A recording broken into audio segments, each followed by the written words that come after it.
Bonjour à tous et à toutes, mesdames et messieurs. Vous êtes, et on vous en remercie, plusieurs centaines pour ce webinaire qui est devenu traditionnel à la HAS et centré sur la certification et aujourd'hui sur la sixième version de la certification. Alors, chacun ici sait ce qu'est la certification, qui est une des grandes missions de la HAS, et mission depuis sa création de la HAS, la création de la HAS par la loi du 13 août 2004. Or, ce qui est important, c'est que cette certification est un mécanisme totalement singulier dans le paysage français, car c'est le seul dispositif national d'évaluation externe de l'ensemble des établissements de santé, puisque nous assurons l'évaluation d'un peu plus de 2500 établissements de santé.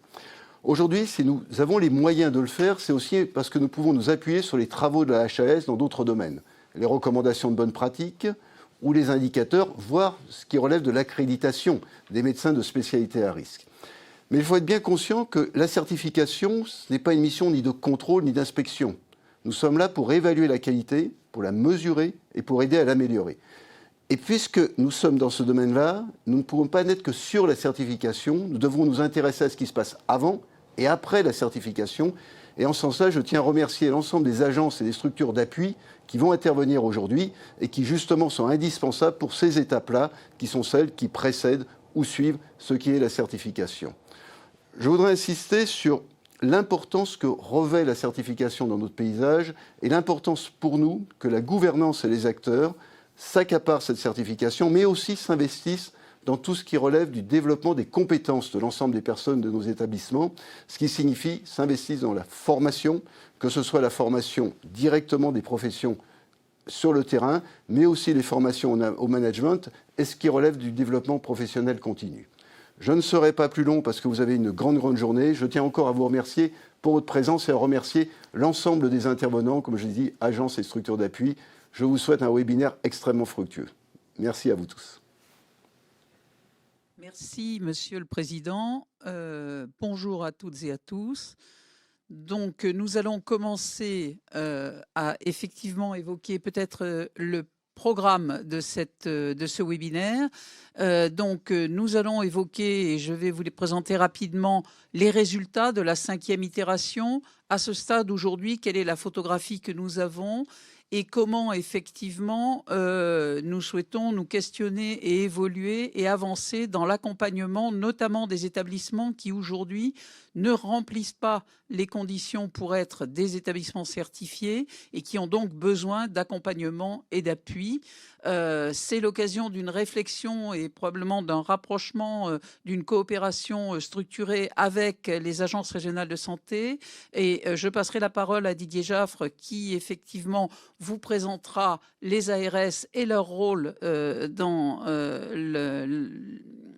l'utilisation et l'exploitation des résultats de la certification et plus généralement dans l'ensemble des accompagnements qui peuvent être faits ou des analyses qu'ils font et des conséquences qu'ils tirent, des analyses que présente la certification et donc de l'aménagement ensuite qui peut être fait dans l'accompagnement des établissements pour améliorer leurs résultats. Et puis, l'idée que nous avons eue aujourd'hui, c'est de permettre à l'ensemble des opérateurs et acteurs qui peuvent effectivement venir en appui des établissements dans l'amélioration de leurs résultats et de leur positionnement en matière de qualité et de sécurité des soins, de vous présenter ce qu'ils représentent aujourd'hui, ce qu'ils peuvent faire, ce qu'ils sont, et de manière à ce qu'on ait un panorama le plus large possible de l'ensemble des problématiques et des acteurs disponibles pour y répondre. Donc, diapositive suivante. Voilà. Je vais donc commencer en vous présentant de manière extrêmement rapide et en la ciblant sur les établissements qui ne répondent pas aujourd'hui aux exigences de la certification.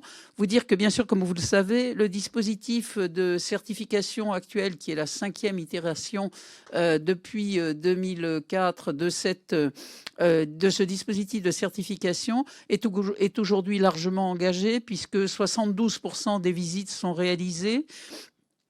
Et 64% des décisions publiées, 72% des visites réalisées, c'est effectivement encore environ, sur les 2376 démarches engagées, environ 650 démarches qui restent à programmer, à planifier entre maintenant, la fin de cette année, et la première partie de l'année 2025. d'ores et déjà aujourd'hui sur la photographie que l'on peut faire de la situation et sur donc les 1535 décisions qui sont officiellement publiées, vous voyez qu'il y a une forte proportion, et c'est heureux évidemment, de ces établissements qui répondent globalement aux attentes et aux enjeux de la certification tel que le référentiel de certification le préconise. Donc avec plus de 20% de ces établissements qui présentent une caractéristique d'être des établissements avec une haute qualité de santé, c'est-à-dire qui répondent largement et très largement aux exigences, les 64% qui répondent de manière standard aux exigences, et puis 10 et 4%, c'est ces camemberts orange et rouge qui vont le plus nous intéresser dans la discussion d'aujourd'hui. 10% d'établissements qui aujourd'hui sont certifiés sous condition et 4% qui ne sont pas certifiés du tout. Alors, c'est une approche macroscopique qui recouvre donc des réalités très différentes, puisque pour certains d'entre eux, sur le plan géographique, sur le plan structure d'établissement, on a de grosses variations. Mais ce qui est important, c'est que finalement aujourd'hui, 86% des établissements sont certifiés, dont 22, comme je viens de le dire, avec la mention de qualité des soins. Mais surtout qu'il reste un établissement sur 7 qui aujourd'hui ne répond pas encore aux exigences de qualité telles qu'elles sont définies par le référentiel et qui vont donc nous conduire à, je dirais, réfléchir à la manière dont on peut aider, accompagner ces établissements pour les guider vers l'objectif de certification. Diapositive suivante. Alors, il existe deux types de décisions, vous l'avez vu, celles qui sont en orange et celles qui sont en rouge. En orange, ce sont les établissements qui sont certifiés sous condition. Ça veut dire que la procédure pour chacun de ces établissements, qu'ils soient dans l'une ou l'autre de ces rubriques, c'est que de toute façon, ils vont avoir une nouvelle visite de leur établissement pour de nouveau, avec une équipe d'experts qui ne sera pas la même que celle qui les a visités la première fois, revisiter l'ensemble des items et des critères qui président à ces décisions pour vérifier si l'établissement, effectivement, va être en capacité ou pas d'améliorer la situation de ce qui a pu être constaté en première visite. Alors, ce qui fait la différence, c'est que lorsqu'on est dans la rubrique sous condition, c'est que dans les 12 mois au maximum qui suivent la première visite, la commission a considéré que l'établissement pouvait être en mesure d'améliorer sa situation parce qu'il y avait un certain nombre d'éléments qui avaient pu être constatés en visite, qui pouvaient porter sur la dynamique de l'établissement, sur un certain nombre de points forts, une structuration déjà d'une démarche, etc., et qui permettaient de se dire qu'avec une mobilisation forte et une aide, parfois sur des points particuliers ciblés ou plus généralement de manière transversale sur des pratiques ou des dynamiques ou des élaborations de politique, il pouvait y avoir un déclic qui conduisait effectivement à remplir les écarts qui les séparaient de la certification et leur permettre d'être certifiés. Dans le deuxième cas, lorsque les établissements ont été considérés comme non certifiés, c'est qu'effectivement, ils ne remplissaient pas les critères pour pouvoir être rapidement en situation, donc dans les 12 mois, d'être certifiés, et que donc il leur fallait au moins 2 ans pour y arriver, voire qu'on va y arriver à l'occasion d'une deuxième visite, alors qu'ils étaient certifiés sous condition, eh bien, ils n'ont définitivement pas rempli les conditions pour accéder à la certification. Alors, la différence entre les deux aussi, c'est la décision. Lorsque l'établissement est en certification sous condition et que la deuxième visite a lieu, cette deuxième visite, elle ne permet plus d'erreur. Soit l'établissement remplit les conditions et il sera certifié, soit il ne les remplit pas et il ne sera pas certifié.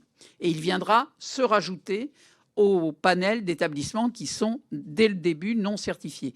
Alors, lorsqu'ils sont certifiés, ils peuvent l'être de manière standard, mais on a vu aussi que des établissements avaient, à l'occasion de la première visite, passé le turbo, passez-moi l'expression, et étaient jusqu'à une certification avec haute qualité des soins, c'est-à-dire avait réussi à atteindre les exigences les plus hautes qui étaient formulées, c'est-à-dire véritablement avait créé les conditions de changer considérablement leurs pratiques, leurs process, de mobiliser leurs équipes, et ils y étaient arrivés. Donc c'est possible, et on va voir sur la diapo suivante qu'on obtient de ce point de vue-là d'assez bons résultats.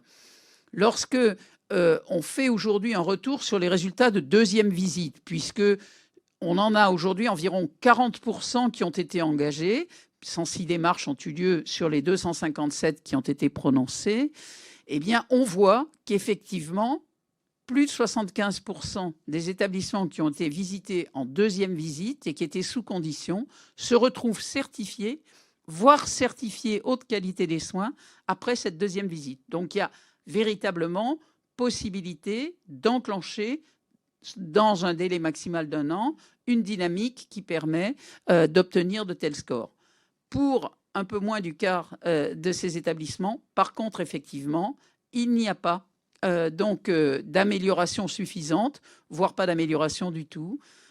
C'est que parfois, nous nous sommes trompés. La commission avait estimé, sur la base du rapport des experts et sur l'instruction qui avait pu être faite du dossier, que l'établissement disposait de leviers d'action, voire d'une dynamique, voire d'une réactivité qui lui permettait d'accéder à la certification. Et pour X raisons, il n'y est pas parvenu. Donc ces 23%, enfin 22% vont venir effectivement se rajouter à l'ensemble des établissements qui, en première intention, n'ont pas été certifiés. Et donc, il est clair que lorsque on se situe dans ce schéma-là, eh bien, effectivement, pour les établissements qui arrivent à être certifiés après la deuxième visite, pour certains, ils y sont arrivés tout seuls. Pour d'autres, il a fallu les aider, les accompagner. Et parfois, c'est sur un point particulier. Parfois, c'est globalement sur l'ensemble de la procédure, de la démarche, voire sur la définition véritablement d'une politique qualité. Mais quoi qu'il en soit, ces appuis qui ont été fournis, ils ont permis à l'établissement d'avancer. À l'inverse, pour ceux qui n'ont pas avancé du tout, pour certains d'entre eux, on constate que c'est aussi évident que ces établissements n'avanceront pas tout seuls, qu'ils ont besoin d'être aidés, besoin parce que parfois ils sont tout seuls, ou qu'ils sont dans des territoires dans lesquels, on l'a vu très rapidement tout à l'heure, mais dans les inégalités géographiques, on voit aussi qu'il y a des établissements qui sont dans des zones où tous les établissements sont en difficulté, donc l'un ne peut pas aider l'autre. Donc il faut d'une manière ou d'une autre qu'on trouve les voies et moyens de les accompagner de manière externe. Et c'est tout l'enjeu de l'échange que l'on va avoir. C'est ce qui nous a déjà conduit à rapprocher, je dirais, les efforts faits par nos structures, que ce soit les nôtres dans le rôle qui est le nôtre et qui a rappelé le président, ou que ce soit les ARS dans le leur. Et je vais passer la parole à Didier pour effectivement qu'il s'exprime à ce sujet, de manière à ce que conjointement et avec l'appui de toutes ces structures qui nous accompagnent et qui les accompagnent, on puisse effectivement aller vers un objectif d'amélioration continue au-delà des résultats que nous avons aujourd'hui. Didier, à toi la parole. Merci Catherine et bonjour à toutes et tous et merci à Lionel Collet, le président de la Haute Autorité en Santé, de me permettre de m'exprimer, d'être présent avec vous lors de ce webinaire. Peut-être en introduction vous dire que j'interviens bien entendu ici en tant que directeur général de l'Agence régionale de santé d'Occitanie, mais que j'ai été également désigné par le président du collège des DG d'ARS, donc Denis Robin, comme le correspondant pour la Haute Autorité de Santé au nom des directeurs généraux d'ARS. Donc c'est aussi à cette double casquette que je m'exprime là. Peut-être vous rappeler, ou surtout vous dire que les agences régionales de santé, bien évidemment, sont en charge de réguler, entre guillemets, l'offre de soins sur l'ensemble des territoires et à ce titre-là, notamment de délivrer les autorisations. Et au-delà de ça, surtout d'en vérifier la conformité aux conditions techniques de fonctionnement, qui est une chose différente de la qualité, puisqu'on peut à la fois satisfaire les conditions techniques de fonctionnement telles que définies réglementairement et pour autant, comme l'a rappelé Catherine Jeanne, pas forcément être certifié. C'est la raison pour laquelle moi j'ai toujours considéré que, et le président de la HAS l'a rappelé en introduction, que la démarche d'amélioration de la qualité, c'est-à-dire donc cette démarche de certification, ne doit surtout pas être vécue comme une sanction ou donnant lieu à conséquences directes du retrait ou de la suspension d'une autorisation. Je pense que ce sont deux démarches totalement complémentaires qu'il convient bien sûr d'articuler. C'est cette raison pour laquelle il est important que les agences régionales de santé et la haute autorité en santé aient des relations construites, permanentes. Et si je prends le cas de la région Occitanie, c'est le cas puisque nous sommes en contact direct avec les équipes de la HAS dès que nous avons un rapport de certification, qu'il soit d'ailleurs positif ou pas positif. Je pense que ce lien direct est indispensable. Alors moi, je m'emploie, dans le cadre de cette démarche d'amélioration continue de la qualité, à systématiquement féliciter personnellement les établissements qui sont certifiés. Je pense que c'est une reconnaissance, une valorisation de l'engagement de l'ensemble des équipes, quelles que soient les équipes d'ailleurs, hein, toute la communauté finalement hospitalière qui contribue à délivrer les soins. Je pense que c'est important que l'Agence régionale de santé valorise cette démarche de certification, ses résultats, et qu'on le fasse savoir. Alors bien entendu, il y a l'obligation pour l'établissement d'apposer les résultats de la certification sur l'ensemble de leur correspondance, dans les locaux, aux portes de l'hôpital. Je pense qu'il faut aussi que l'agence le fasse savoir sur son site, et vraiment qu'il y ait une symbiose totale là-dessus. Et puis, Catherine l'a rappelé, il y a dans certains cas, effectivement, des résultats qui sont négatifs, qui conduisent à des non-certifications des établissements. Et là, je pense que le rôle de l'Agence régionale de santé, il est aussi essentiel. Comme je le dis, pour moi, ça n'a pas de conséquences directes sur les autorisations. En revanche, notre rôle, c'est d'accompagner l'établissement à justement satisfaire la deuxième visite et faire en sorte qu'il soit certifié.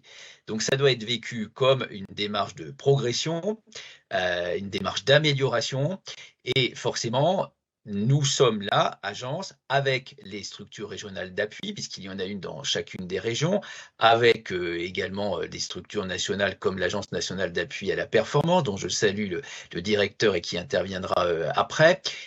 Nous sommes là pour accompagner les établissements. Ça veut dire qu'il faut dédramatiser déjà le résultat de la visite. Moi, je viens de le vivre dans un département avec un établissement psychiatrique. Le résultat de la non-certification a été vécu comme une bombe, entre guillemets. Il a fallu dédramatiser, il a fallu expliquer aux équipes et surtout leur dire comment on allait s'y prendre pour qu'ils soient certifiés. Donc, nous finançons les structures régionales d'appui dans chacune des régions, pour lesquels je souhaite, au-delà du financement, la plus grande indépendance, comme c'est le cas d'ailleurs pour la haute autorité en santé. Il faut véritablement que nos structures régionales d'appui soient totalement indépendantes de l'agence et en même temps que nous travaillons main dans la main sur ce sujet-là. C'est aussi la raison pour laquelle, alors les ARS sont organisés de manière très différente selon les régions, mais si je prends le cas de mon agence, j'ai à mes côtés une direction en charge des relations avec les usagers, des affaires juridiques, de l'inspection-contrôle et de la qualité des soins. Pourquoi tout ce bloc? Parce que je considère que nous sommes là pour rendre service aux usagers, que nous avons un rôle qui est de faire en sorte que le service de santé rendu à la population le soit dans les meilleures conditions. Et donc cette direction englobe tous les sujets qui ont trait aux relations avec les usagers. C'est dans cette direction que nous traitons et recevons l'ensemble des réclamations, l'ensemble des événements indésirables graves. Et donc, nous y avons adjoint le sujet de la qualité des soins, parce que je considérais que c'était extrêmement important.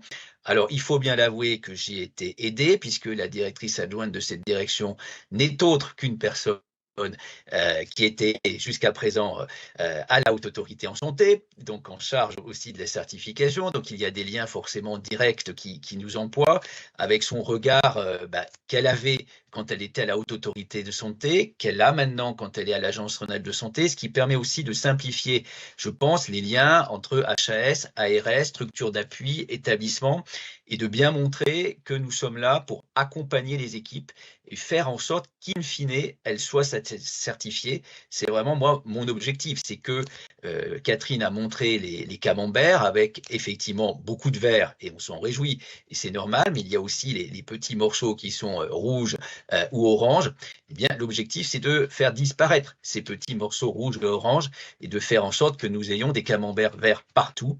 Et ça, je pense que c'est vraiment le job des agences régionales de santé à vos côtés, aux côtés des établissements et avec l'ensemble des structures d'appui.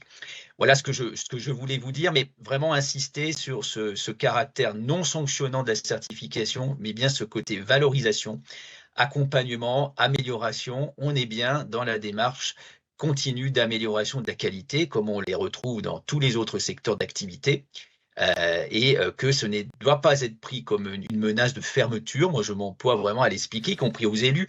Quand vous êtes président d'un conseil de surveillance et que votre établissement n'est pas certifié, de suite, la réaction, c'est de se dire « mais ça y est, l'agence va nous retirer l'autorisation, nous allons être fermés ».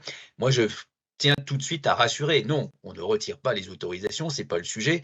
En revanche, on doit faire en sorte que l'établissement soit certifié parce que ça fait aussi partie voilà, de l'affichage, du symbole aussi pour l'établissement et faire en sorte que quand le patient franchit la porte d'un hôpital ou d'une clinique, eh bien, il est sûr que non seulement la sécurité est là, que non seulement les conditions techniques de fonctionnement réglementaire soient respectées, mais que la qualité dans sa globalité l'est aussi et que le fameux référentiel est respecté.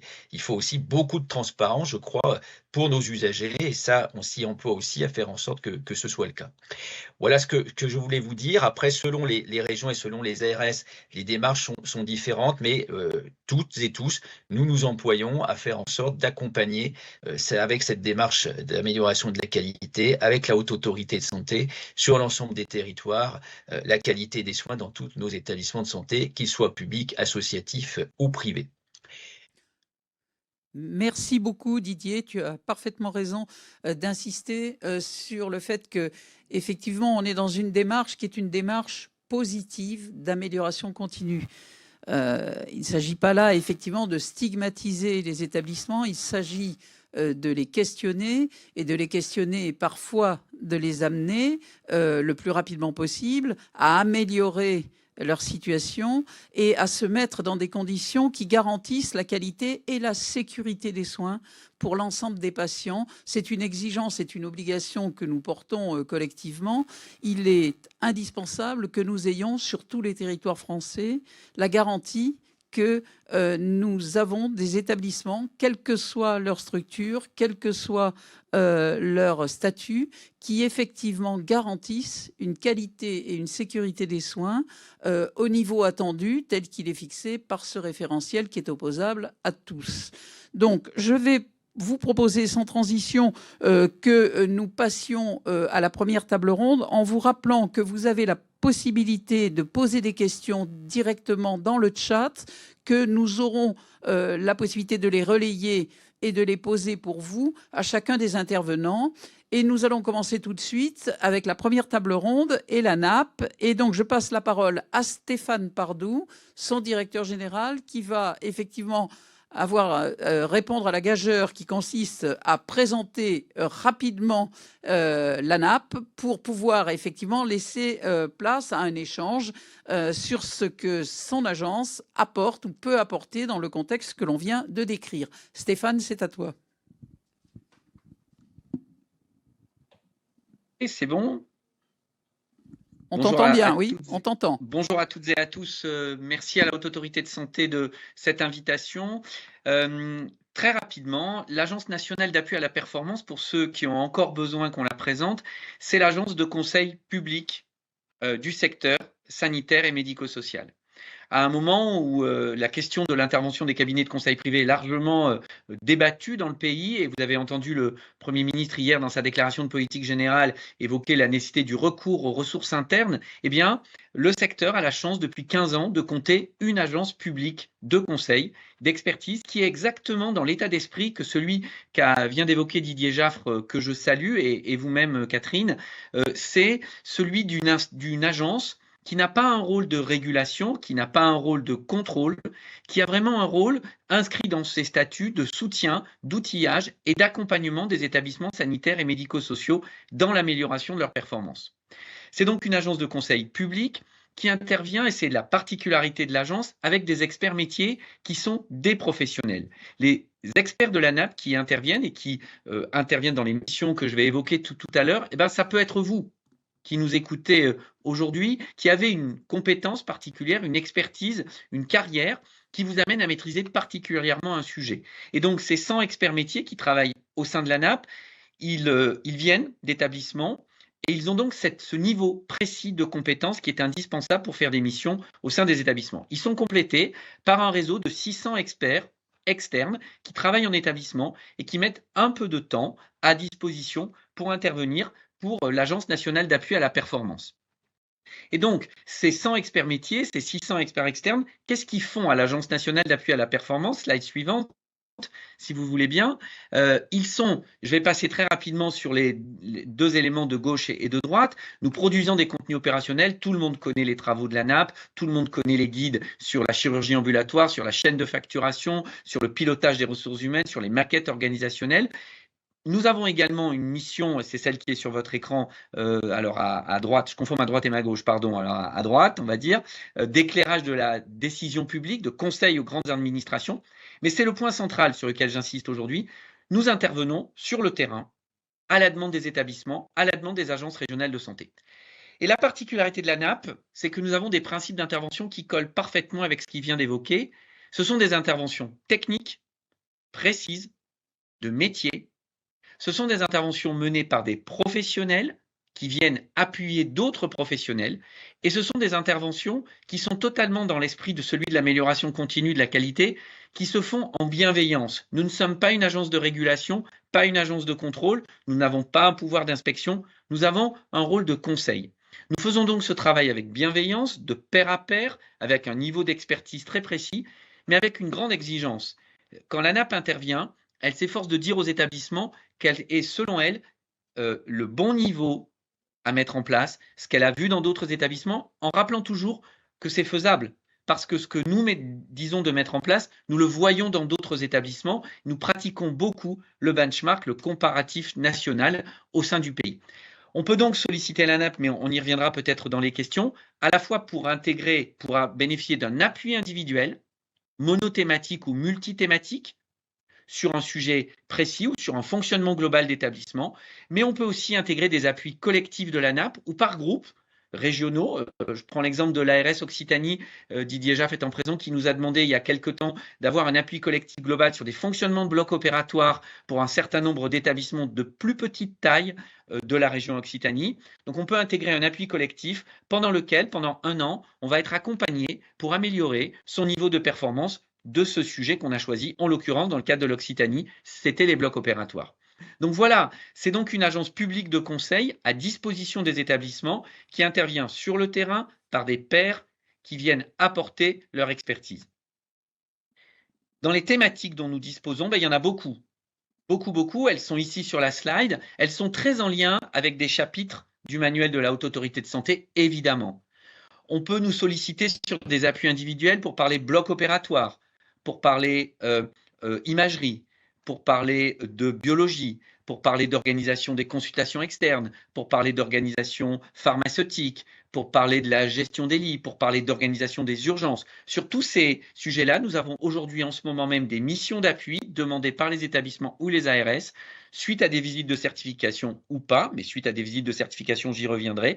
Donc on peut nous solliciter sur tous ces champs de la performance, parce que notre conviction, c'est que la performance, elle n'est pas économique. La performance économique, c'est une des conclusions de la performance. La performance, elle s'obtient en appuyant sur un grand nombre de touches. Ce n'est pas un mono-instrument, c'est une polyphonie de plein d'actions qu'on peut mener. Et c'est la raison pour laquelle la NAP est présente sur l'ensemble de ces sujets de la performance interne des établissements. Je m'arrête là. Merci beaucoup Stéphane, c'était parfaitement clair. Dis-moi, est-ce que ça coûte cher de faire appel à la NAP pour un établissement? Alors, en règle générale, les interventions de la NAP sont gratuites, puisque la NAP est financée par le biais d'une dotation de l'assurance maladie qui lui assure son fonctionnement. Il peut nous arriver, je le dis ici en transparence, de demander aux établissements une participation aux frais de déplacement, ce genre de choses, de façon à pouvoir démultiplier nos interventions. Cette participation aux frais, elle est mineure, elle est très faible, on parle très souvent de quelques milliers d'euros, et elle est bien évidemment sans commune mesure avec ce qui pourrait être demandé dans le cadre d'une prestation d'un opérateur privé. On parle vraiment d'une simple participation qui bien évidemment ne couvre pas tous les frais, qui sont pour grande partie assurés par la puissance publique dans le cadre du financement de la NAP. D'accord, c'est très clair. Sur la diapo qui est affichée avec les exemples que tu as donnés des thèmes ou des sujets sur lesquels la NAP travaille en appui des établissements sur leur sollicitation directe ou sur une sollicitation des ARS, est-ce que c'est une liste qui est exhaustive? Est-ce qu'il y a des domaines dans lesquels, en matière de qualité, vous n'intervenez pas? Alors, c'est une très bonne question, Catherine, évidemment. Alors, de façon très transparente à nouveau, si les observations du rapport de certification émis par la Haute Autorité de Santé portent sur le pilotage de la démarche qualité, ce qui, dans mon souvenir, était les premiers chapitres de mon moment où je siégeais à la commission. Sur cette partie-là, en sincérité, l'ANAP n'est pas l'endroit le mieux outillé pour accompagner les établissements à piloter de façon globale leur démarche qualité. Je pense qu'il y a des structures en France, peut-être les Starax, les structures d'appui régionales, de notre point de vue, sont plus outillées que la NAP pour aborder ces sujets généraux de mise en place d'une politique qualité, qui peuvent souvent être des points de faiblesse dans les rapports de certification. Donc si les observations HAS, du rapport portent sur ce segment-là, ce n'est pas la NAP qu'il faut venir chercher. En revanche, quand on est sur du dur métier, l'organisation d'un bloc opératoire, l'organisation pharmaceutique, c'est là où la plus-value à NAP, elle est totale. Et c'est là où nous avons des experts métiers qui ont mis en place dans leurs établissements des démarches qui ont été souvent validées ou qui ont même parfois été valorisées par la Haute Autorité de Santé dans les rapports de certification. C'est à ce moment-là que la plus-value à NAP est extrêmement importante. Et pour répondre très précisément à votre question, de façon plus complémentaire pour répondre à ta question, Catherine, dans la liste qui est là, elle est relativement exhaustive. On peut y rajouter la question de la santé mentale, pour lequel il y a un certain nombre d'observations dans les rapports de certification, pour lesquelles nous avons une équipe dédiée à la santé mentale, des experts dédiés à ce sujet-là. Et nous avons, par exemple, en ce moment, une trentaine d'établissements qui nous ont demandé d'intervenir sur la question des séjours longs, sur la question des pratiques d'isolement-contention. Donc, dans la liste qui était présentée, qu'on peut remettre éventuellement à l'écran, elle est à peu près exhaustive. Nonobstant, on peut rajouter la santé mentale. Merci beaucoup, Stéphane. C'était très clair. Didier, est-ce que tu as une question à poser à Stéphane ou est-ce que tu veux compléter la discussion ou est-ce que je passe la parole à Anne plus qu'une question, c'est pour confirmer ce qu'a dit Stéphane en tant qu'utilisateur, si j'ose dire, de la NAP.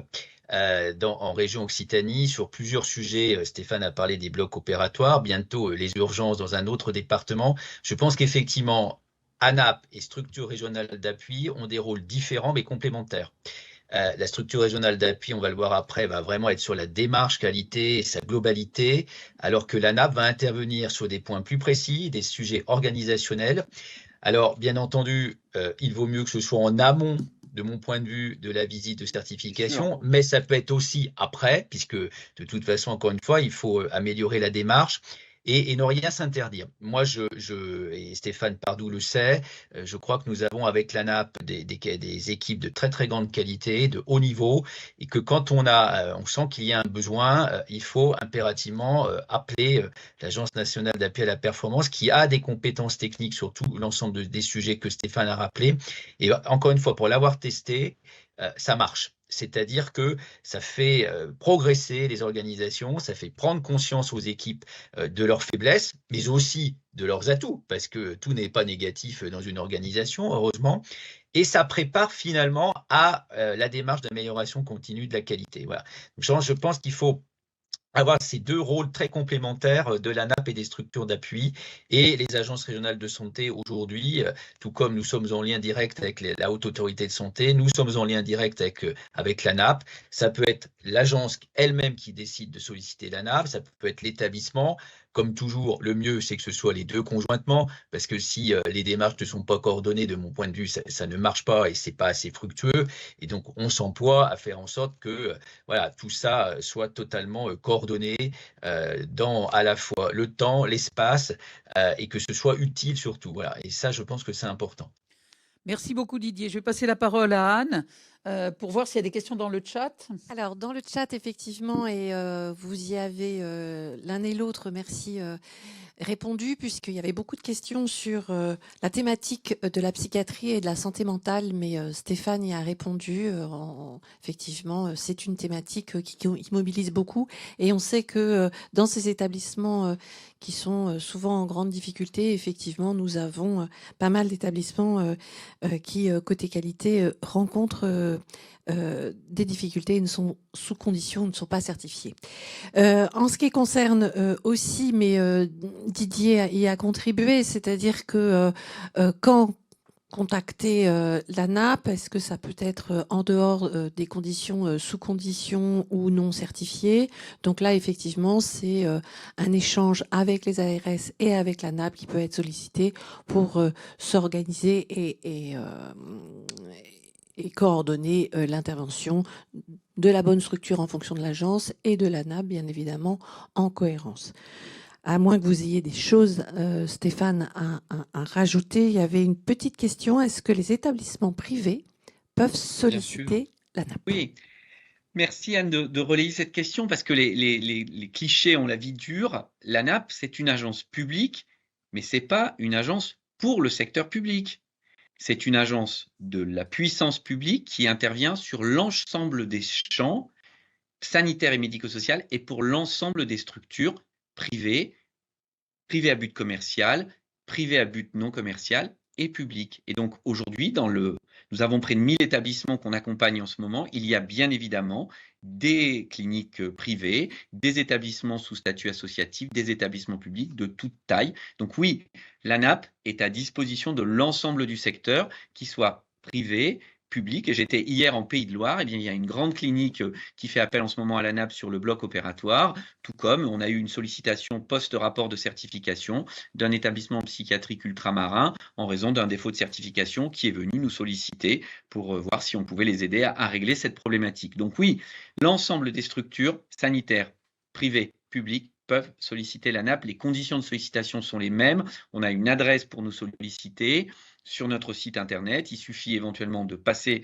un coup de fil, un message à moi-même et nous relayons à l'ensemble des équipes. Donc la sollicitation est très facile et elle est la même pour tout le secteur, quel que soit son statut.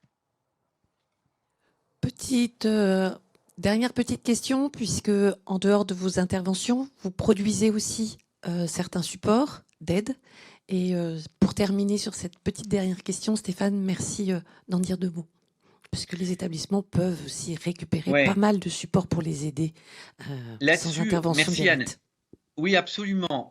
Au-delà des interventions directes et parfois même les sollicitations que nous avons, nous commençons par réorienter vers les travaux de l'ANAP. L'ANAP, c'est une formidable, mais depuis 15 ans, c'est un formidable lieu de production d'outils, de compréhension des problématiques et de mise en œuvre concrètement d'un certain nombre de process. Et donc moi, je vais en citer quelques-uns. Aujourd'hui, sur le fonctionnement d'une pharmacie à usage intérieur, l'ANAP dispose d'un potentiel d'outils d'autodiagnostic qui est absolument impressionnant. Sur la dynamique des blocs opératoires, la chirurgie ambulatoire, nous venons de retravailler toute notre offre que nous avons mis à disposition, là, qui vient de ressortir, en lien avec la Société française de chirurgie ambulatoire et avec la Société française d'anesthésie réanimation. Nous avons donc redonné des outils d'autodiagnostic, de process. Donc bien sûr, tous ces outils, on essaye de les rendre un peu plus courts parce qu'on avait une tradition de produire des choses un peu longues et ça nous était reproché, un peu trop parfois indigestes. Donc on a beaucoup simplifié nos productions, on les a beaucoup allégées, elles sont immédiatement dans l'opérationnalité, en tout cas c'est ce qu'on souhaite. Et donc le chemin il est très simple, c'est www.anap.fr, vous avez un moteur de recherche et vous avez accès immédiatement à l'ensemble des ressources, 2000 ressources disponibles sur le site de l'ANAP, avec quelques gold standards que les plus anciens d'entre nous connaissent, l'organisation, je l'ai dit, des pharmacies, l'organisation des blocs opératoires, l'organisation de la chirurgie ambulatoire, mais des choses aussi un peu plus récentes, je disais, sur la santé mentale, et bien sûr, de gros sujets sur les ressources humaines, sur les maquettes organisationnelles, sur les conditions d'une politique RH. Bref, comme dirait l'autre, pour reprendre un slogan, on trouve tout ce qu'il faut sur la nappe. Merci, merci Stéphane, merci beaucoup. Nous allons maintenant Merci à vous. pour votre intervention. Et je pense que ça aura été vraiment très très éclairant avec les questions qui ont été posées. La deuxième table ronde maintenant, et donc je pense que je vais appeler les représentants de la FORAP, de l'OMEDI, du CEPIAPS, du C2S, qui vont effectivement pouvoir présenter leur organisation. Et là aussi, on va pouvoir, donc Didier et Catherine, leur poser quelques questions, mais également, vous pouvez en live poser vos questions et on les relaiera bien naturellement. Merci. Bonjour, merci à la Haute Autorité de Santé de cette opportunité de pouvoir être présenté les structures régionales d'appui à la qualité des soins et la sécurité des patients et notre fédération dont je suis la présidente, la Fédération des organismes régionaux et territoriaux pour l'amélioration des pratiques en santé.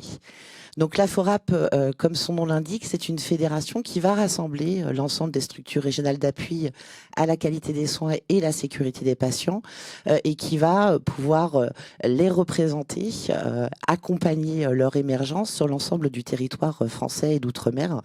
Je vous montrerai juste après la carte des structures régionales d'appui et les modalités de leur sollicitation. Donc notre fédération, elle a accompagné cette émergence des structures régionales d'appui aux côtés du ministère de la Haute Autorité de Santé et aussi avec le soutien des différentes agences régionales de santé sur l'ensemble du territoire.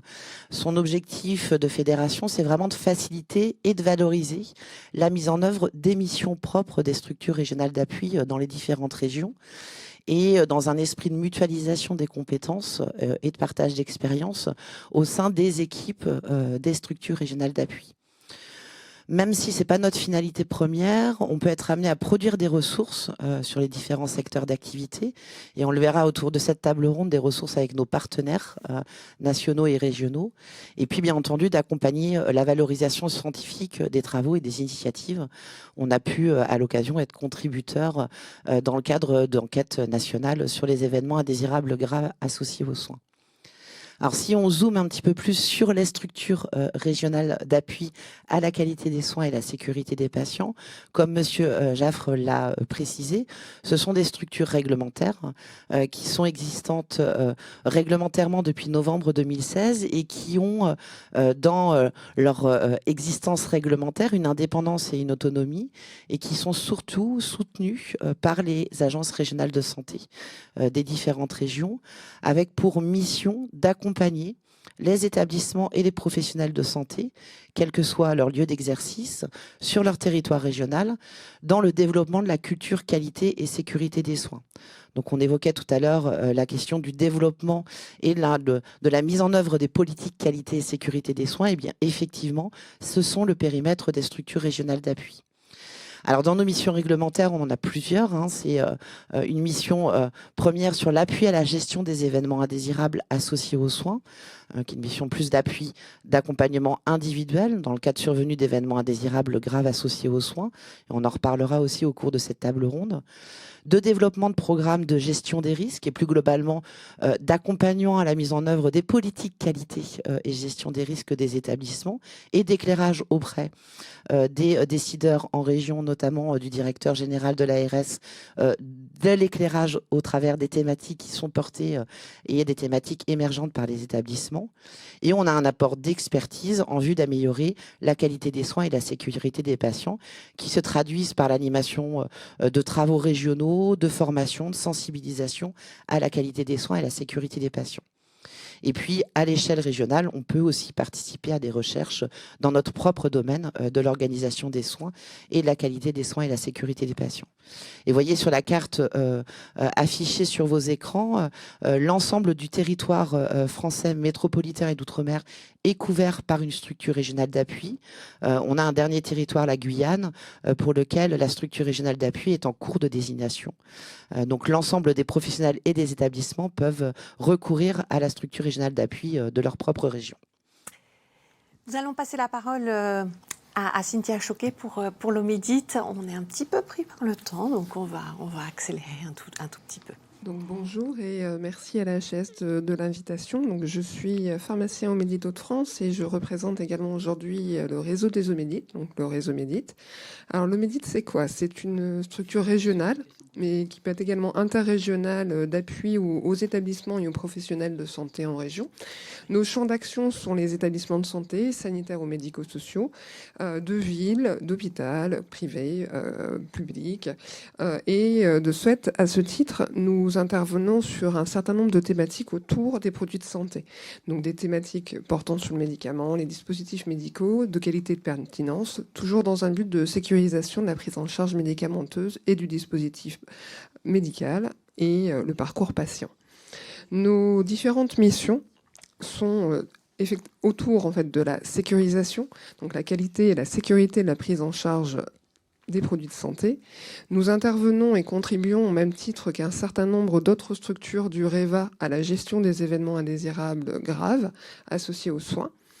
Et à ce titre, voilà, nous pouvons tout à fait partager un certain nombre d'expériences communes dans la gestion de ces EIG avec la SRA, avec les différentes vigilances, avec les CEPIAS et CRATB. Nous avons un domaine d'activité sur le côté du suivi et de l'analyse des prescriptions, dispensations et utilisation des produits de santé. Une casquette d'efficience médico-économique. Et notre cœur de métier, c'est vraiment la mise à disposition d'informations, la création d'outils et de formations, de communication autour du produit de santé. Alors ça peut se faire à travers des audits, des e-learning, des EPP, des fiches de bon usage à destination des professionnels de santé ou des patients. Et nous mettons à disposition tout ça sur nos différents sites respectifs, mais également le tout nouveau site qui va arriver, donc le site Réseau Médite qui répertorie en fait pas loin de 230 outils, rien que sur le côté manuel, équipe de soins. Nous animons également des groupes de travail avec les professionnels. Alors, ces groupes de travail peuvent être régionaux, avec les professionnels de nos régions, nos usagers et nos institutions, mais ils peuvent être également interrégionaux à travers en fait, des coopérations inter-Omédite, mais également interstructures. Et dernière mission qui n'est quand même pas des moindres, effectivement, c'est l'appui à la contractualisation à travers les CAQES. On va passer, merci beaucoup. On va passer donc pour le CEPIAS, la parole à Nathalie Fleuret. Merci. Bonjour, comme mes collègues, je vous remercie pour votre invitation. Je suis donc médecin et responsable du CEPIAS Bourgogne-Franche-Comté et je représente également ce jour le réseau des CEPIAS qui réunit les 17 CEPIAS qui sont installés en région depuis 2017. Donc, nous sommes des structures régionales d'appui, membres du REVA, avec un cœur de métier. Et notre sujet, c'est la prévention et le contrôle des infections. Ces équipes, en fait, réunissent des équipes pluriprofessionnels avec des médecins, des pharmaciens, des professionnels paramédicaux, des développeurs web, qui confèrent finalement à nos unités en fait une polytechnicité et des expertises complémentaires sur le champ de la prévention et du contrôle des infections. Alors bien évidemment, nous nous appuyons sur notre feuille de route au niveau national, qui est la stratégie nationale 2022-2025 de prévention des infections d'antibiorésistance, mais également nous mettons en œuvre des politiques régionales en appui à l'Agence régionale de santé sur la prévention des infections dans les 3 secteurs de l'offre de soins, aussi bien dans les établissements de santé, ce qui est le périmètre qui était le plus ancien nous concernant, mais depuis les années 2010-2011, les établissements médico-sociaux, également les professionnels de ville, ainsi que les usagers.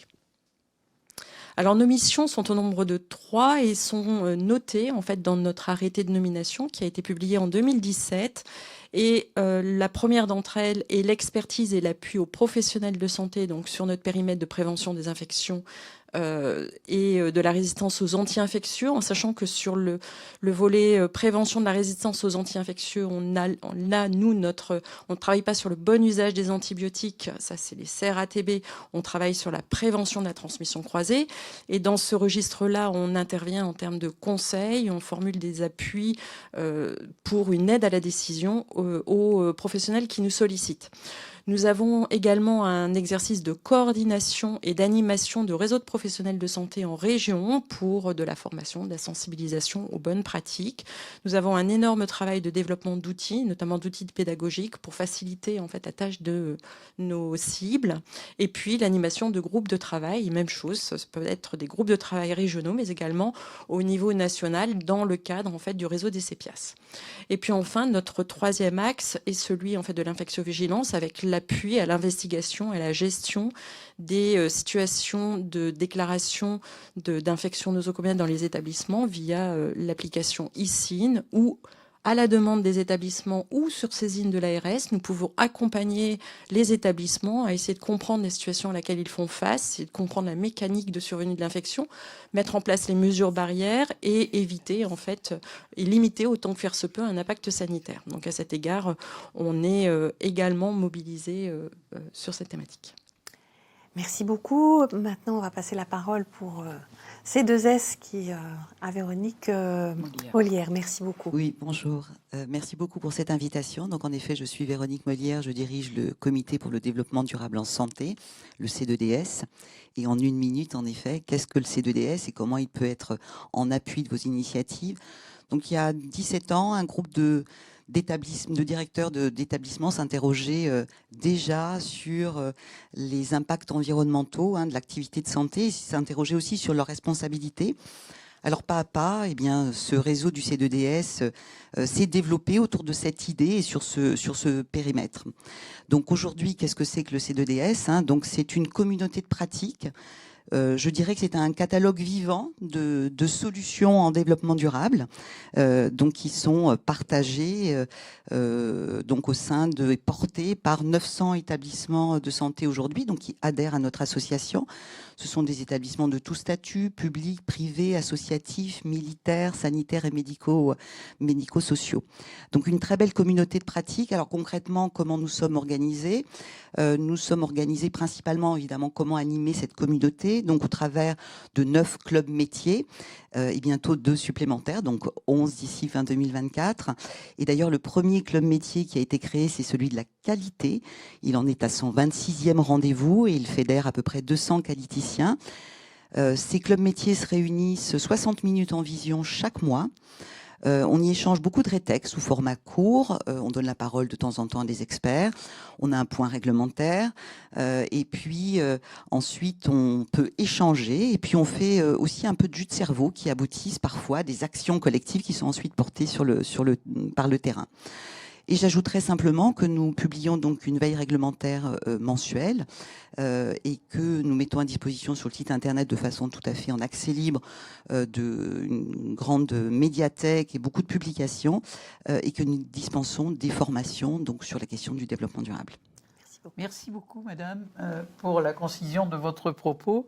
Merci à toutes les quatre. Et moi, j'avais une question qui vous concerne finalement toutes les quatre sur la saisine de vos structures respectives.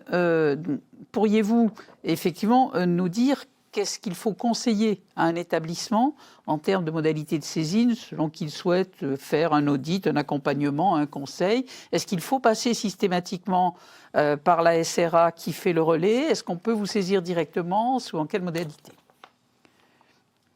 Eh bien, je vais commencer par dire bien évidemment que non, les structures régionales d'appui à la qualité des soins et à la sécurité des patients ne sont pas la seule porte d'entrée et que l'ensemble des portes d'entrée sont à mobiliser puisque en région, usuellement les structures régionales, qu'elles soient CEPIAS, Omédit ou encore France Asso Santé ou encore d'autres structures avec lesquelles on collabore, on communique régulièrement ensemble et au travers d'une demande singulière, on va questionner l'opportunité d'associer nos complémentarités de compétences et d'expertise pour accompagner la structure ou la demande explicite. Alors pour compléter, effectivement, le MEDIT en région peut tout à fait être saisi directement par un établissement. Après, plus particulièrement sur l'accompagnement suite à un rapport de non-certification ou de certification sous condition, il s'agit bien évidemment d'une saisine par la direction en fait, de l'ARS qui, sur la thématique des produits de santé, nous demande d'aller accompagner l'établissement en question. Et là, après un premier diagnostic, effectivement, en tant qu'OMEDIT et en tant que structure d'appui, nous pouvons tout à fait demander à pouvoir faire appel à d'autres structures pour pouvoir agir sur les différents domaines, autres que notre champ de compétences, à savoir les produits de santé.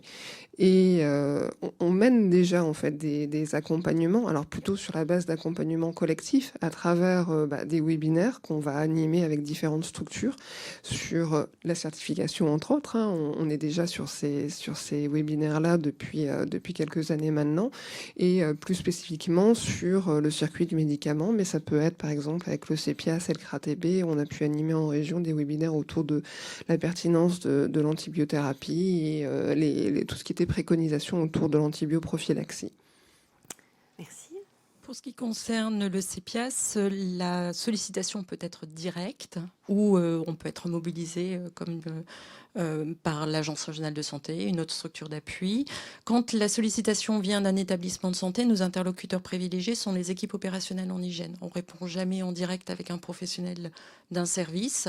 Quand celui-ci nous sollicite, on lui demande de se rapprocher de son équipe opérationnelle et c'est souvent en fait eux qui après nous mobilisent, ou bien un président de CLIN, ou bien un coordonnateur de la gestion des risques, mais c'est toujours en lien avec une équipe opérationnelle en hygiène. Et puis l'accompagnement, sinon, se fait beaucoup plus largement sous forme de webinaires, sous forme de groupes de travail, où finalement quelques-uns sont mobilisés avec nous pour finalement la valeur ajoutée pour tout le monde, parce qu'après, ça va aller infuser finalement dans tous les établissements.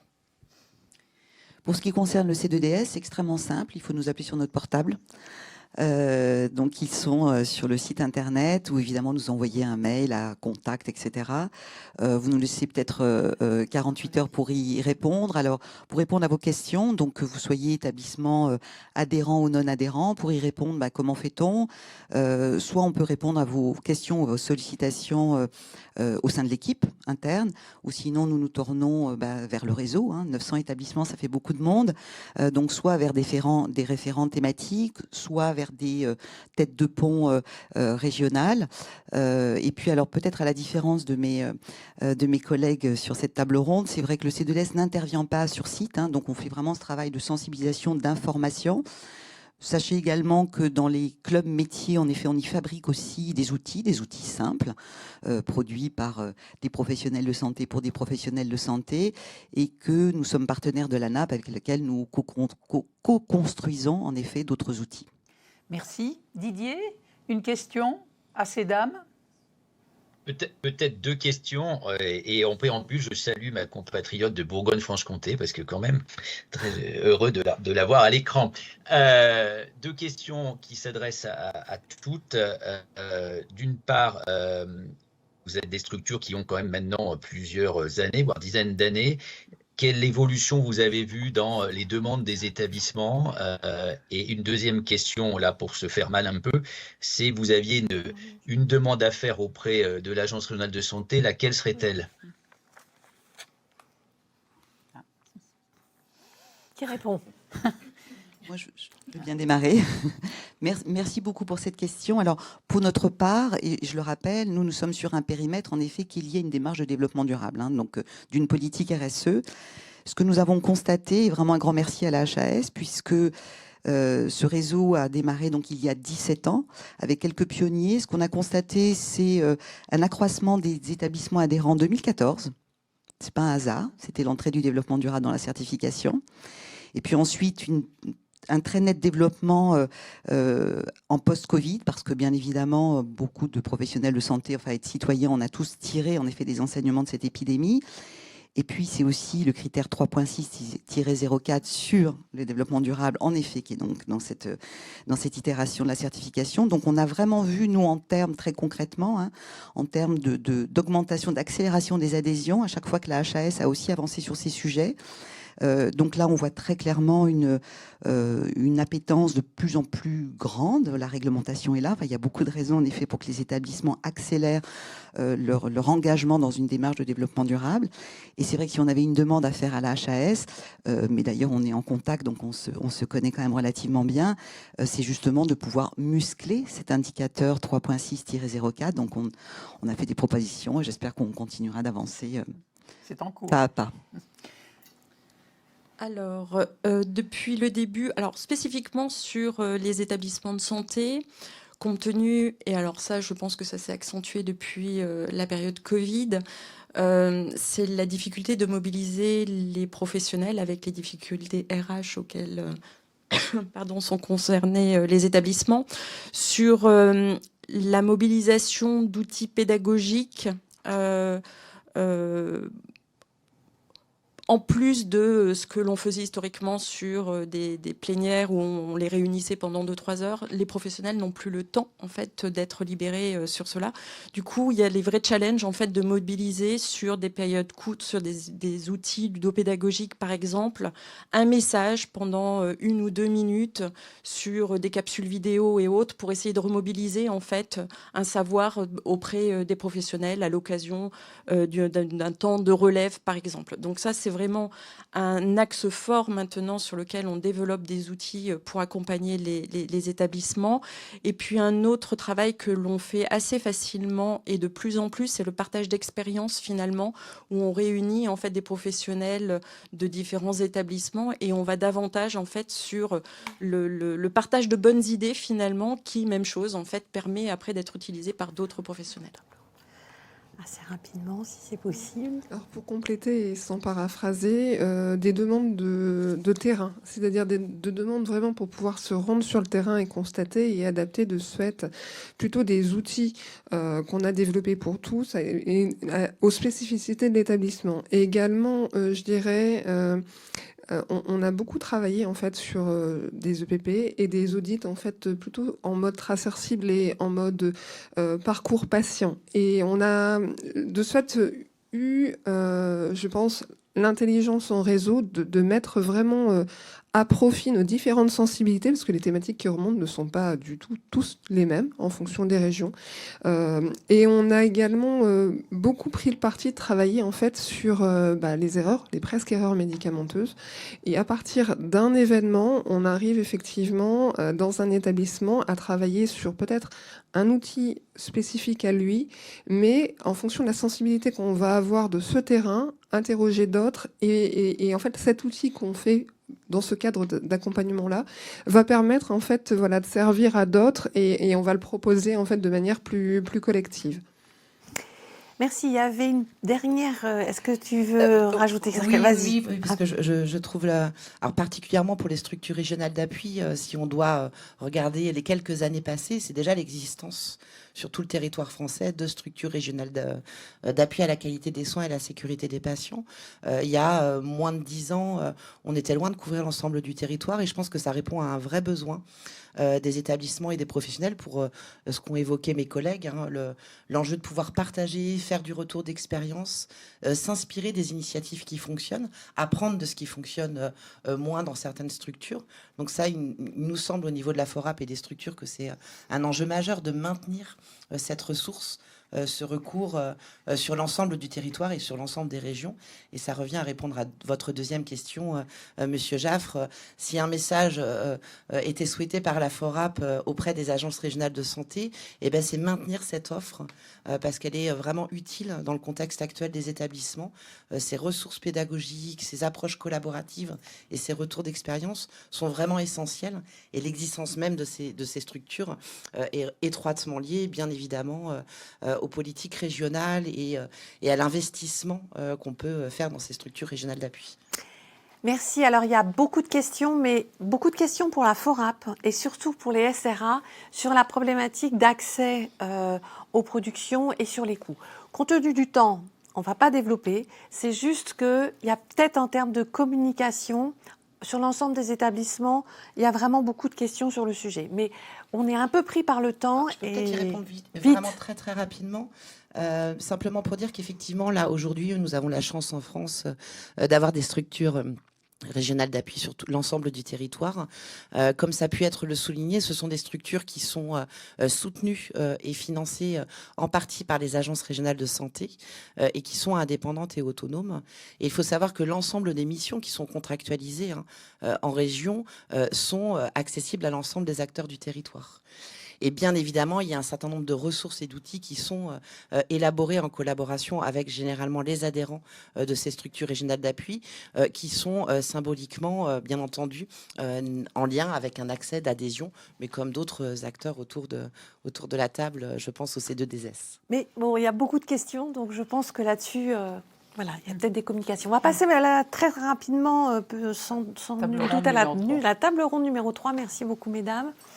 Et nous allons accueillir un représentant donc, des grades, des Trois-Rives et Noémie qui reste avec nous à la FORAP. Donc la parole est à vous et l'on commence par les grades. Merci pour l'invitation. Donc moi aujourd'hui je suis directeur du grade PACA et je représente les grades, donc qui sont les groupements régionaux d'appui au développement de l'e-santé régis par une instruction ministérielle. Et si on peut passer à la diapositive suivante que je vous explique comment ça fonctionne. Voilà, nous avons des feuilles de route au niveau national qui alimentent des feuilles de route au niveau régional. Ces feuilles de route régionales nous sont traduites par l'ARS sur des actions que nous faisons donc régionalement et puis avec les ARS et en collaboration avec elles et notre conseil d'administration en relation avec le PRS et les feuilles de route régionales, on définit des actions sur le territoire. Voilà. Vous aurez la possibilité, je crois que ça vous sera donné, d'accéder à des cartographies de services numériques régionaux pour que justement vous sachiez, parce que c'est assez disparate en fonction des grades, de leur taille, de comprendre quels sont les services numériques qui sont disponibles. Si on peut passer à la diapositive suivante. Voilà, nos missions. Alors, déjà pour vous dire, on travaille pour l'ensemble des professionnels de santé, que ce soit des dispositifs d'appui à la coordination, des communautés pluriprofessionnelles territoriales de santé, des établissements de santé publics, privés, le médico-social bien sûr, avec un appui sur l'ensemble des piliers du Ségur et sur les enjeux de cybersécurité. Et donc, si on parle d'appui, comment est-ce qu'on peut appuyer les établissements sur leurs enjeux de conformité ou les travaux qu'on peut réaliser. Si je fais un focus cybersécurité par exemple, voilà, nous avons des cellules régionales dans lesquelles nous avons tout un tas d'outils que nous pouvons leur mettre à disposition.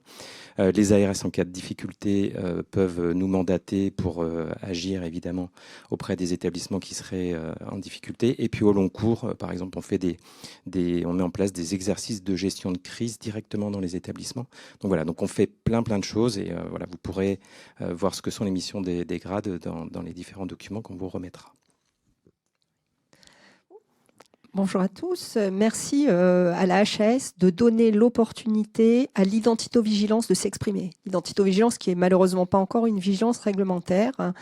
Et donc moi je suis Manuela Oliver, je suis le référent régional en identito-vigilance pour la région PACA, mais je suis le président de l'association des référents régionaux en identito-vigilance.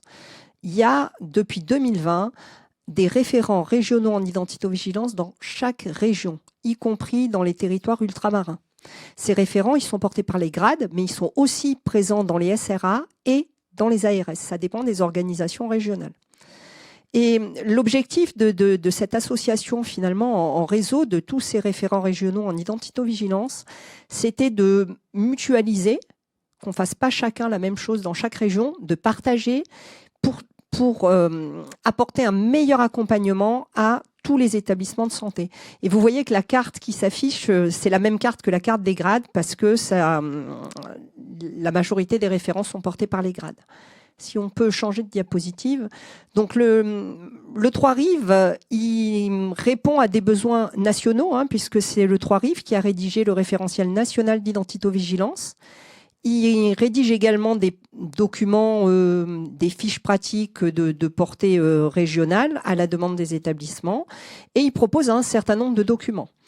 Il est particulièrement actif en ce moment dans l'accompagnement sur l'identité nationale de santé et la gestion de l'identité numérique, mais il n'oublie pas sa deuxième vocation qui est de participer à l'amélioration de la qualité des soins en collaborant avec les autres structures d'appui, en particulier avec les SRA et les OMEDIT. Merci beaucoup pour votre présentation synthétique. Didier, une question ? Non, c'est pas une question, mais on a là 2 autres structures. On en avait 4 avant. On voit bien que dans chacune des régions, on a beaucoup de, entre guillemets, de structures d'appui spécialisées sur leurs différents champs de compétences. Ce qui est important, je pense, c'est vraiment que toutes vos actions soient extrêmement coordonnées. Quand elles doivent l'être, parce que de temps en temps, on peut avoir un sujet à part, et ne pas hésiter, et ça, je prêche aussi pour les agences, je pense à vous réunir ensemble au niveau régional, c'est-à-dire que l'ensemble des structures que vous représentez puissent avoir ces temps d'échange entre vous, comme le fait aujourd'hui la HAS, et on ne peut que l'en remercier. Et puis, que vous ayez au sein des agences régionales de santé, je pense aussi une porte d'entrée, alors pas forcément unique, mais quand même que vous ayez des interlocuteurs identifiés. Voilà, parce que je sais que selon les régions, c'est organisé différemment, et on voit bien que l'intérêt, si on se place du point de vue de l'usager et in fine donc de la certification et de la qualité, c'est que l'ensemble de vos actions aillent dans le même sens et que voilà, on puisse aider par vos interventions respectives, les établissements et les équipes à différents niveaux. Voilà. Donc c'est plus une observation et vous tendre la main de ne pas hésiter dans chacune de vos régions respectives à demander à ce que vous soyez réunis ensemble avec l'agence et qu'on puisse produire, pourquoi pas, une feuille de route régionale un peu commune et pas comme on l'a aujourd'hui, chacun dans son couloir de nage, si je veux dire, avec sa feuille de route bien établie, son budget. Bon, et je voudrais quand même tout de suite rassurer les structures régionales d'appui, mais tout comme les autres structures, il n'est pas question de vous supprimer. On a extrêmement besoin de vous, donc soyez rassurés. Là, pour le coup, vous n'êtes pas une espèce en voie de disparition, bien au contraire, je pense que nous sommes en plein dans le développement. Oui, encore une fois, effectivement, ce besoin là, au travers de vos questions de coordination, à la fois avec la table ronde précédente et celle-ci, est véritablement souligné. La porte d'entrée, souvent effectivement par rapport au SRA, mais c'est vrai que, encore une fois, et les questions pleuvent sur l'accessibilité pour l'ensemble des établissements au niveau des SRA, au niveau des outils. Donc ça, c'est effectivement un sujet puisqu'il y a une organisation tout de même assez différente en fonction des régions et il y aurait un souhait sans doute d'homogénéisation très certainement et puis de coordination sur vos différents outils. Alors, on sait que ça se construit. Peut-être, Noémie, tu peux parler de certains outils que la FORAP travaille en coordination avec les autres filières, mais c'est vrai qu'en ce moment, il y a énormément de demandes. Je parlerai tout à l'heure de la montée un peu en exigence, donc à la fois la situation des établissements et les besoins de qualité vont amener les établissements à vous solliciter, donc facilitons l'accès aux outils et votre coordination. Merci. Merci Anne. Alors effectivement, l'enjeu d'accompagner de façon coordonnée les établissements, c'est un vrai enjeu qui nous mène tous. Hein. Je pense aussi à mes collègues qui partagent probablement mon point de vue. On a ce souci permanent en région qui n'est effectivement pas toujours lisible. C'est pourquoi quand on est sollicité par un établissement, on essaye au maximum de pouvoir se coordonner et se partager les informations entre nous. Et puis on essaye aussi d'anticiper ces sollicitations, c'est-à-dire que on n'arrive pas que sur sollicitation des établissements, on travaille sur des actions collectives, collaboratives, souvent conjointes. Alors notamment sur le sujet de l'identitovigilance, ça a été souligné, il y a des actions qui sont portées par le GRAD et les SRA avec des actions par exemple de webinaires, de séminaires, de production commune d'outils et de ressources qui sont diffusés sur l'ensemble du territoire. On peut mener aussi ce qu'on appelle des campagnes régionales d'évaluation de pratiques professionnelles. On le fait régulièrement avec les OMEDIT, avec les CEPIAS sur des sujets qui sont forts, tels que par exemple la checklist sécurité du patient au bloc opératoire, ou encore les sujets autour de l'antibiothérapie, ou encore la gestion, la prise en charge de la douleur. Donc on s'attache à avoir cette visibilité-là régionale pour permettre un accès aux ressources qui soit le même, quel que soit le territoire, et puis surtout qui soit visible et lisible. Merci beaucoup. Donc, juste un élément pour compléter, parce que pour répondre à ce que disait Monsieur Jaffre, on s'est rapproché effectivement avec notre SRA local. Donc je représente les grades au niveau national, mais évidemment aussi j'ai des actions au niveau local. Et la SRA Pasquale et le grade PACA se sont rapprochés avec évidemment l'identito-vigilance. On est allé jusqu'à faire des bilatérales et savoir comment est-ce qu'on pouvait se coordonner pour agir, notamment lors d'événements indésirables graves, comment mieux se coordonner, et peut-être on est en train de parler d'un qualiticien partagé pour qu'il y ait au niveau des grades cette justement dimension de qualité pour qu'on puisse répondre si on peut répondre, ou faire le lien avec la SRA quand il y aura besoin. Donc effectivement il y a des choses à faire et on essaye de les améliorer au quotidien. Donc beaucoup de questions. C'est vrai qu'il y avait peut-être un souhait en relais des ARS, peut-être sur le site, de bien donner, que chacune donne les entrées et les modes de saisine, etc. Et on sait par ailleurs que, et ça, je pense qu'il y a une bonne animation, une bonne participation, puisque nous y participons aux réunions régionales.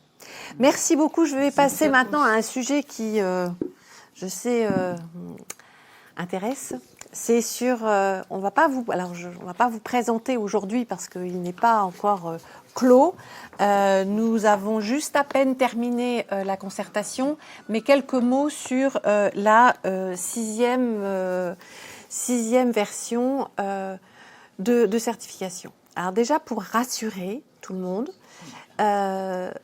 il va y avoir, ça va pas être un énorme changement. Beaucoup de stabilité structurelle d'abord. Les enjeux actuels vont être maintenus. Nous allons garder également la structuration du référentiel. Entre la V2014 et l'actuel référentiel, on avait beaucoup bouleversé cette approche-là. Nous allons garder donc les 3 chapitres, une approche par objectif, même si les objectifs vont être un petit peu corrigés, et notamment dans les équilibres, j'y reviendrai tout à l'heure, mais une approche par objectif, par critère, par élément d'évaluation, en termes de présentation et d'appropriation, avec un modèle de fiche par critère qui restera les mêmes, avec des 5 méthodes d'évaluation que l'on maintient, je rappelle, le patient traceur, le parcours traceur, le traceur ciblé, l'audit système et les observations. Très clairement, on fait un premier bilan. Le patient traceur, c'est quelque chose qui fonctionne bien et que vous connaissiez déjà. Quand on a démarré sur le parcours, on a eu des démarrages un petit peu lents, mais très très rapidement accélérés. Et on sait que c'est une méthode qui fonctionne bien parce qu'elle réunit les professionnels. Et on est en train de réfléchir à peut-être dans cette méthode-là, peut-être aussi avoir la parole des patients, puisque c'est quelque chose, c'est un objectif qui nous mobilise. Sur l'organisation des visites, pareil, ce sera le même principe et on ne change pas avec les 4 niveaux de décision. Donc beaucoup d'éléments communs, mais néanmoins, donc slide suivante, quelques modifications. Nous avons concerté les parties prenantes, l'ensemble des fédérations, les représentants des usagers, les experts visiteurs aussi, et puis pas mal de nos correspondants habituels. Nous avons eu pas mal de retours, nous y travaillons. Au global, nous allons avoir des objectifs quelque peu redéfinis. Nous avions un certain déséquilibre, puisque vous savez que nous avions un nombre d'objectifs sur le chapitre 1, patient, chapitre 2, soins, qui étaient au nombre de 4, et puis nous en avions 7 sur le chapitre 3. Ce qui, dans la notation, imposait, puisque c'est une moyenne, forcément une pondération quelque peu différente. Donc nous allons regrouper avec un nombre d'objectifs qui va être recentré sur chacun de ces 3 chapitres et qui va être mieux équilibré. Nous allons aussi mettre à jour certains critères. Alors, je vous rassure, le nombre de critères ne sera pas augmenté. On s'est fixé cet axe de développement, ne pas augmenter le nombre de critères. Alors, évidemment, certains vont disparaître, d'autres vont être amplifiés, notamment, et nous avons eu des questions dans le chat sur le sujet, en ce qui concerne les soins éco-responsables, eh bien, c'est effectivement quelque chose qui se développe. Ce n'est pas qu'un sujet national, mais international, et c'est un sujet sociétal également. Donc, nous allons effectivement les développer. En ce qui concerne tout ce qui est le numérique, là aussi, c'est les évolutions. Nous avions déjà profité des ajustements pour renforcer ce secteur-là, parce que c'était important de vivre avec les évolutions, mais nous allons, sur cette nouvelle version, les renforcer. Donc, et par ailleurs, on va aussi insister sur la meilleure prise en compte de l'expérience patient, parce que c'est un enjeu et c'est un objectif que nous sommes fixés. Sur certains secteurs, globalement, effectivement, une évaluation renforcée, parce qu'on sait qu'il y a quelques soucis dans le secteur psychiatrique, dans les soins critiques, dans les urgences, mais nous allons également élargir, puisque jusqu'à présent, les secteurs de soins externes n'étaient pas peu ou quasiment pas visités et pas intégrés. Et nous allons les intégrer dans ce nouveau référentiel. Globalement, ce référentiel, il devrait vous être communiqué et nous ferons un webinaire au mois de janvier 2025 et vous aurez 9 mois pour vous l'approprier, puisque ce sera uniquement pour les visites de septembre 2025 que ce nouveau référentiel sera applicable. Donc voilà les grands liens, pas de grandes modifications, mais des équilibrages et un retour d'expérience et une appropriation de ce qui a bien marché et des sujets d'actualité pour que nous puissions les intégrer.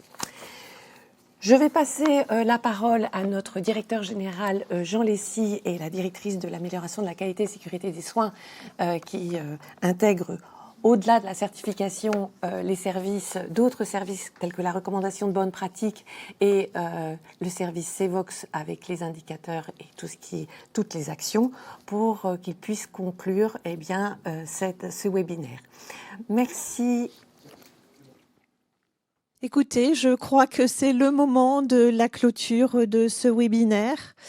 Je commence, si vous voulez bien, monsieur le directeur général. Donc, à votre nom, au nom du président de la HAS et de moi-même, on voulait plus particulièrement donc remercier l'ensemble de nos participants d'avoir présenté vos structures, nous avoir un peu dit comment on pouvait vous solliciter, le travail collaboratif qu'on peut avoir ensemble et d'avoir répondu à nos questions.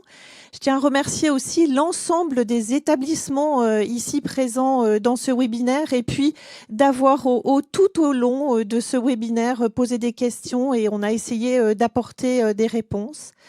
Je tiens aussi à remercier Didier Jaffre qui a particulièrement bien animé en fait ce webinaire avec Catherine Gindre qui voilà, vous connaissez bien toutes les ficelles en fait de cette certification, mais aussi j'allais dire moi au nom de la direction des autres productions, donc pour vraiment l'amélioration de la qualité et la sécurité des soins.